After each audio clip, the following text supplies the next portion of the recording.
Olá, o tema do encontro de hoje é indisciplina na escola. Vamos começar pelo capítulo do organizador do livro, professor Aquino.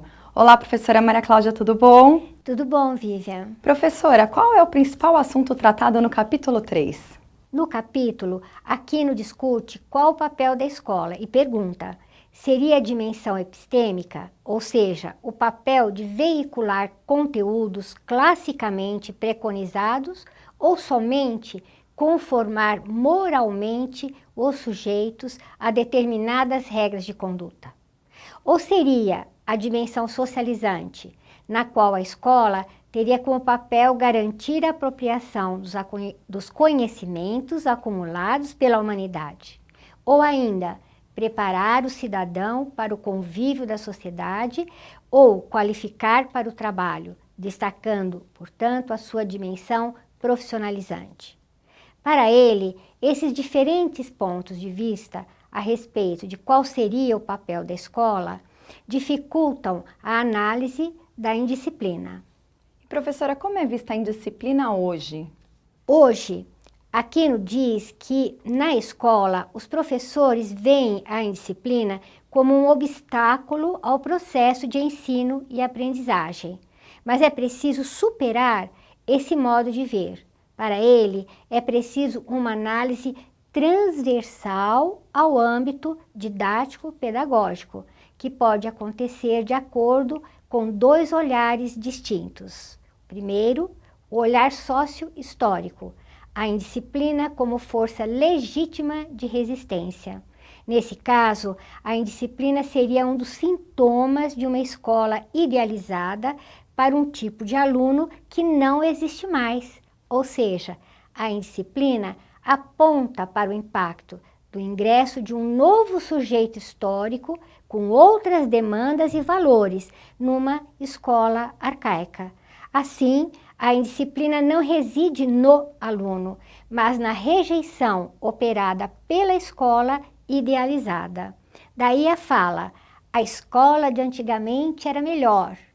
Ela não é verdade. Ela revela uma escola incapaz de administrar as novas formas de existência social concreta, personificada na mudança do perfil da sua clientela. Segundo o autor, ainda existe uma segunda forma de explicar a indisciplina, é isso? Isso mesmo, que é o olhar psicológico, a indisciplina como carência psíquica infraestrutural. Essa visão entende que a indisciplina não deve ser vista como atributo psicológico individual, no caso patológico, mas de acordo com os seus determinantes psicossociais, cujas raízes encontram-se no reconhecimento da autoridade externa, nesse caso, a do professor. Essa visão de autoridade pressupõe uma infraestrutura psicológica e moral anterior à escolarização. Por exemplo, a interiorização da partilha da responsabilidade, da solidariedade, o que significa o reconhecimento da alteridade. Autoridade, portanto, é diferente de alteridade. A autoridade vem de fora.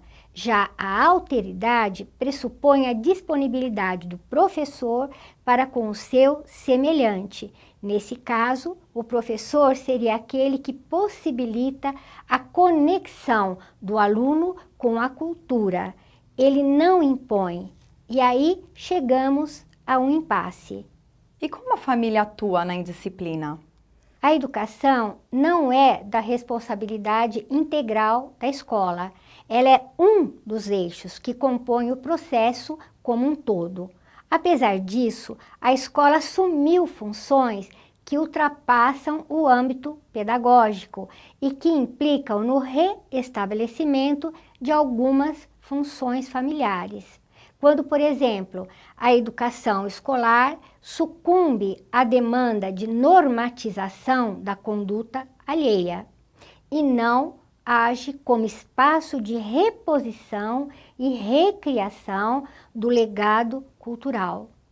Quando as práticas pedagógicas acabam se direcionando para expectativas moralizadoras, com o objetivo de salvar a condição humana, de tratar questões morais, ao invés de cuidar da tarefa epistêmica fundamental da escola, a reposição e recriação do legado da cultura da humanidade. Fica tudo ruim. Para Aquino, qual é a tarefa docente? Para ele, a tarefa docente encerra-se no conhecimento acumulado. É por essa razão que as grades curriculares refletem campos clássicos das ciências e das humanidades. São as disciplinas e seus conteúdos. Quando na educação escolar perdemos esse norte, o que acontece é o desperdício do talento profissional específico de cada educador. Acontece também o desvio da função do professor e ainda a quebra do contrato pedagógico, o que acaba comprometendo a ordem ética, uma vez que o trabalho educacional raras vezes se cumpre satisfatoriamente. Daí, ouvirmos dos nossos alunos, para que serve isso? E a indisciplina na escola? Bom, do ponto de vista sócio-histórico, a escola é palco da confluência dos movimentos históricos, ou seja, para a escola convergem e se confrontam tanto as formas cristalizadas, ou seja, as formas enraizadas, como as forças de resistência. Já do ponto de vista psicológico, a escola é profundamente afetada pelas instituições familiares. Para Aquino, em qualquer uma das visões, a indisciplina apresenta-se como sintoma de relações descontínuas e conflitantes entre o espaço escolar e as demais instituições. Professora, então nesse caso, como analisar as duas visões? No caso, do ponto de vista sócio-histórico, propõe-se a análise da indisciplina por meio da análise do autoritarismo, que está encoberto na estruturação institucional escolar. Nessa visão, podemos admitir uma conotação positiva para o fenômeno da indisciplina, porque ela é vista como um conflito salutar entre forças sociais antagônicas. No caso das alterações na estruturação familiar, o eixo de argumentação é o conceito de autoridade, enquanto infraestrutura psicológica para o trabalho pedagógico. Nesse caso, vamos acreditar que a indisciplina é indício de carência estrutural, alojada na interioridade psíquica determinada pelas transformações institucionais na família.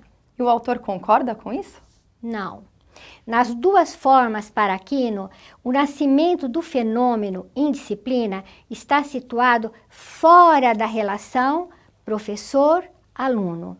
Para ele, não podemos assumir que a indisciplina se refere exclusivamente ao aluno, como indica a visão psicológica moral.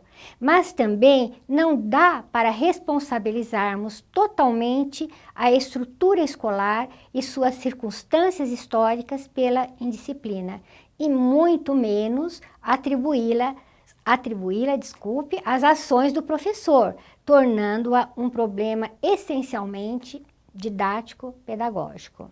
Aquino afirma que a indisciplina é mais um entre pedagógicos, mais uma vicissitude da relação professor-aluno, para onde confluem todas estas desordens. Então, como ele propõe a análise da indisciplina? Para ele, o núcleo concreto das práticas educativas e do contrato pedagógico é a relação professor-aluno. Portanto, a relação instituída e a instituinte entre professor-aluno é a matéria-prima a partir da qual se produz o objeto institucional, algo imaterial e inesgotável, que só pode se configurar enquanto fruto de uma instituição específica, no caso da escola, o conhecimento. Esses objetos só existem enquanto efeito de conjunto de práticas concretas entre o professor e o aluno, sendo a repetição e legitimação os requisitos fundamentais para a ação concreta dos protagonistas na escola, lugar autorizado de se fazer educação. Sendo assim, professora, qual que é a proposta do autor?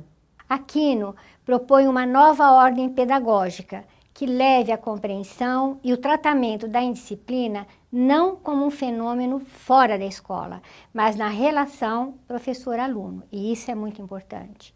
Ele acha difícil o aluno não trazer o pré-requisito da infraestrutura moral em alguma medida.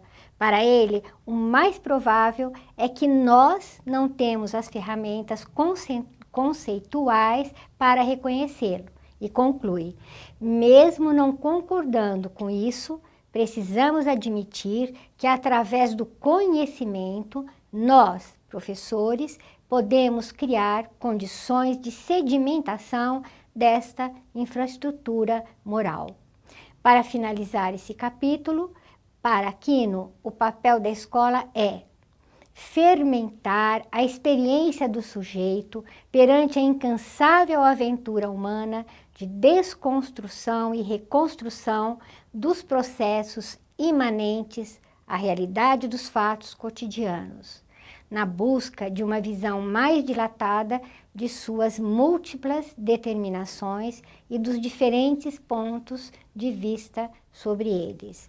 Segundo, evidenciar a conduta dialógica, a construção negociada e manter a fidelidade ao contrato pedagógico e a permeabilidade para a mudança e para a invenção. Ok, professora, então agora vamos seguir para o capítulo 5. Isso. Qual é a visão da autora sobre a violência?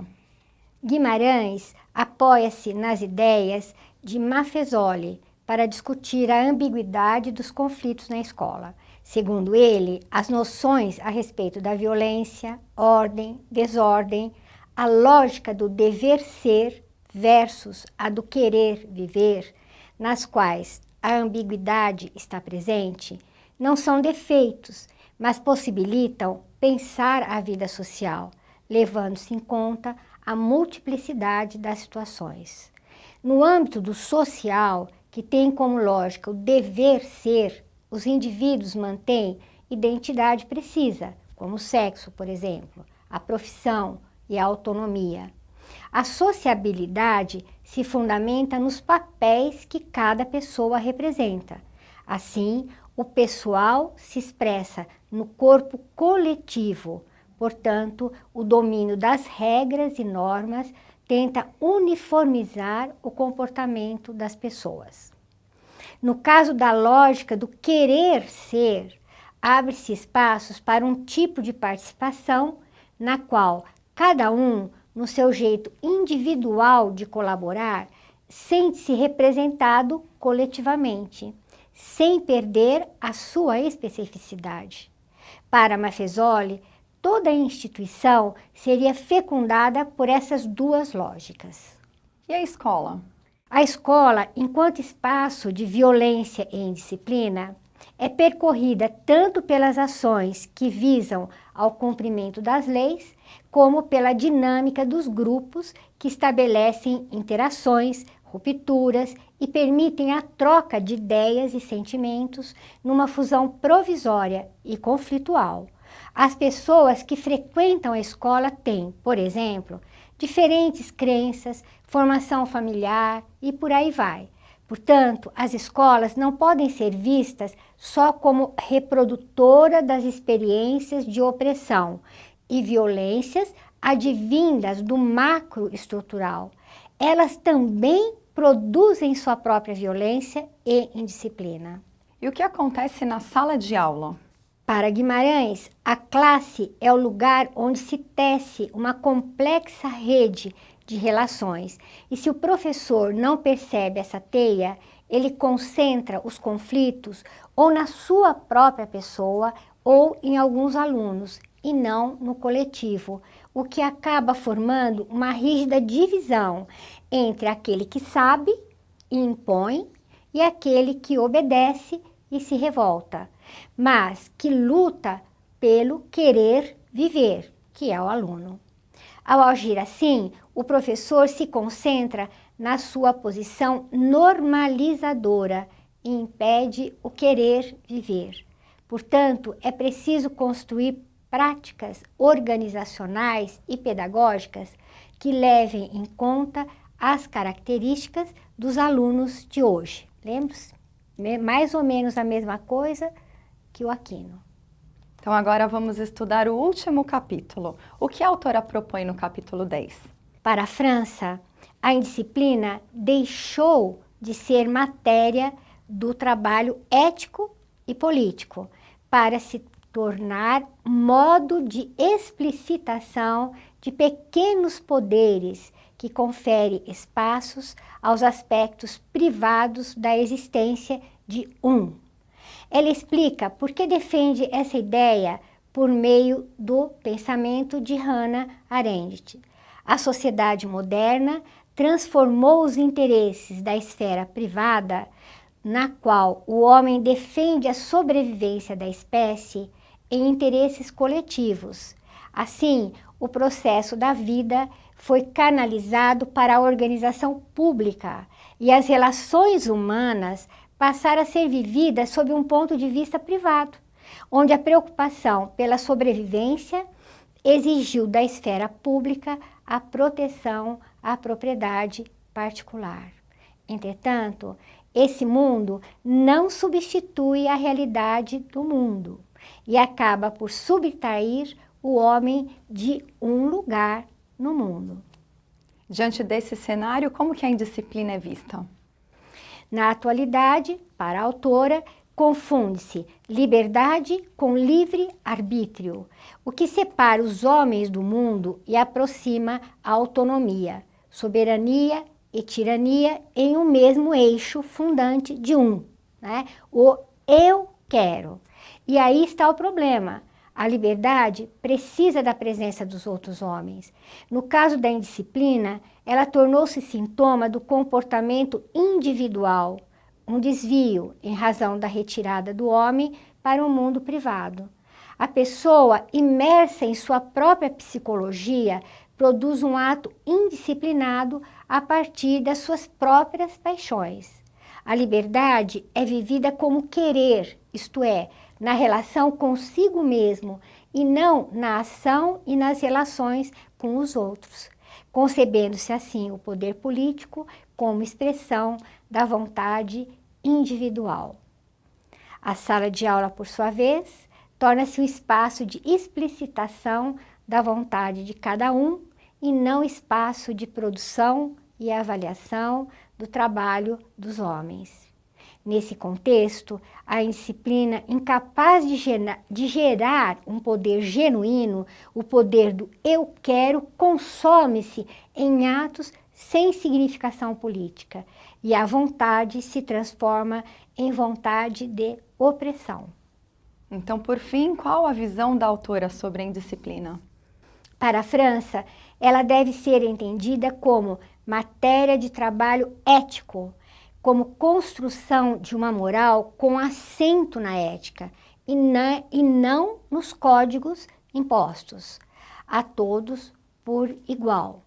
Na nova construção ética, o homem terá que viver uma vida filosófica para produzir-se a si mesmo e fazer da existência uma obra de arte.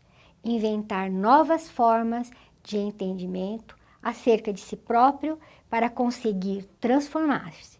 Assim, a sala de aula pode ser um campo de experimentação e explicitação da humanidade que nos habita, possibilitando a criação de novas configurações humanas. Bom, professora, por hoje é só. Muito obrigada pelos seus esclarecimentos. Obrigado você, um grande abraço para quem nos seguiu até aqui. E no próximo encontro falaremos sobre legislação. Até lá!